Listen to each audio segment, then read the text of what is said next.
Assalamualaikum dan selamat sejahtera saya ucapkan kepada ahli WIKTA, rangkaian WIKTA serta masyarakat.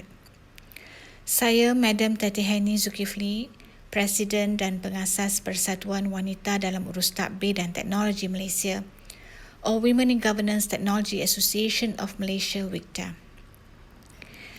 Hari ini saya akan menyampaikan satu podcast yang bertajuk Integriti Korporat dalam WIKTA.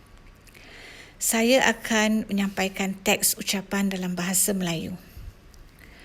Persatuan Wanita dalam Urus Takbir dan Teknologi Malaysia atau WIKTA ditubuhkan pada 2016.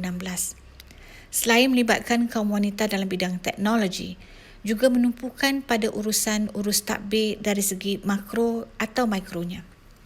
Dasar-dasar yang dibangunkan oleh WIKTA umpamanya dasar urus takbir dan dasar whistleblower dan media sosial adalah gambaran utama kepada integriti dalam cara pelaksanaan operasi WIKTA bagi memastikan keboleh-upayaannya berdaya saing dan mampan mengikut undang-undang dan peraturan yang ditetapkan oleh Kerajaan Malaysia. Secara makronya, integriti dari segi urus takbir amatlah penting bagi memastikan segala operasi sebuah persatuan wanita bersih dari segala rasuah, penyalahgunaan kuasa, pengubahan wang haram dan lain-lain seumpamanya. Perkara ini jelas apabila WIKTA menjadi satu-satunya NGO perintis di Malaysia mendapat pengiktirafan dari Suruhanjaya Pencegah Rasuah Malaysia menerusi Sistem Integriti Korporat Malaysia CIS Malaysia. TI Malaysia juga mengambil bahagian dalam inisiatif kerajaan yang dikenali sebagai Sistem Integriti Korporat Malaysia atau CISM. CISM ialah rangka kerja konsep yang ditubuhkan oleh Institut Integriti Malaysia dan disokong oleh pelbagai institusi di Malaysia.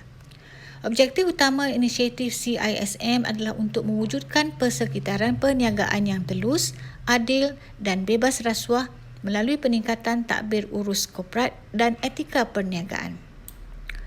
Untuk pengetahuan semua, TI Malaysia memainkan peranan penting dalam bekerjasama dengan syarikat, perusahaan negeri dan organisasi lain seperti WIKTA untuk membantu mereka melaksanakan program pencegahan rasuah.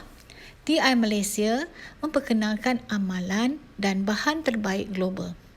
Ia dibangunkan melalui kerja integriti perniagaan antarabangsa yang mantap oleh TI Malaysia, CISM dan syarikat Malaysia. Justru sebagai sebuah penubuhan wanita seperti WIKTA yang meletakkan urus takbir sebagai salah satu tunjang objektif penubuhan, pengiktirafan daripada TI Malaysia sangat penting demi mendapat kepercayaan daripada ahli, rangkaian dan orang awam. Selain itu, integriti juga dapat dilihat dalam mencapai matlamat pembangunan mampan ataupun SDG or Sustainable Development Growth. Pelibatan wanita dalam program rakan SDG dengan WIKTA telah membabitkan beberapa IPT ataupun Institut Pengajian Tinggi Awam dan Swasta terkemuka Malaysia. Kami juga bekerjasama dengan rakan-rakan profesional dan rakan syarikat korporat dalam usaha memastikan ianya dapat dicapai di peringkat negara dan global. Program-program ini memerlukan perancangan yang strategik dan menjaga segala elemen integriti dalam projek-projek yang melibatkan WIKTA demi memastikan kelestarian dalam pembangunan ekonomi, sosial dan pendidikan kepada masyarakat dan negara dapat diwujudkan. Secara makro, pelibatan WIKTA dalam banyak persidangan dan pameran-pameran bertaraf antarabangsa juga telah meletakkan wanita setanding dari segi integriti dengan NGO wanita antarabangsa lain. Dari segi mikronya, WIKTA mempunyai ahli-ahli profesional dan korporat dalam pelbagai bidang sama ada kewangan, pengurusan, perniagaan maupun teknikal. Dengan adanya dasar urus takbir dan pengiktirafan CIS Malaysia, dengan sendirinya ahli-ahli WIKTA bertanggungjawab dalam memastikan integriti dalam kerjaya mereka yang tertakluk kepada undang-undang negara. Selain itu, WIKTA aktif dalam tanggungjawab sosial memberikan bantuan makanan dan kewangan kepada mereka yang memerlukan termasuk melibatkan diri secara aktif dalam bantu agensi-agensi kerajaan dalam menyebarkan maklumat mengenai pandemik COVID-19 dan bencana-bencana lain di negara kepada kaum wanita.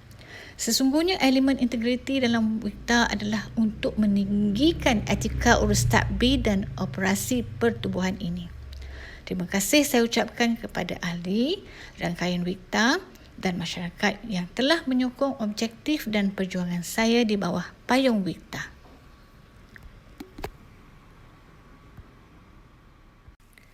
Assalamualaikum dan selamat